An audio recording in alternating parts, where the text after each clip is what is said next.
Darating talaga yung araw na lahat tayo magsasawa na sa larong ito.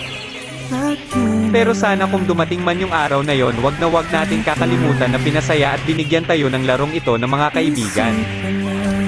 By the way, ako na lang ba yung ganito na ngayon? Dati kasi paggising ko pa lang ng umaga hahanapin ko na agad yung cellphone ko tapos maglalaro agad ng ML. May pagkakataon pa nga na nakakalimutan na kumain ng agahan hanggang hapunan, kahit pagligo nakakalimutan na din dahil sa kakagrind ng ML. Tapos ngayon napansin ko na okay na ko sa 2 game, minsan nga hindi na na-open yung account. Ganito na talaga ngayon kasi site na to para magseryoso na sa buhay. Hindi man ako naging kilala sa larangan ng larong ito, masaya naman ako na marami akong nakilala at nagkaroon ng mga tao na nabigyan ko ng kaunting ngiti. Yung lungkot na sumisilip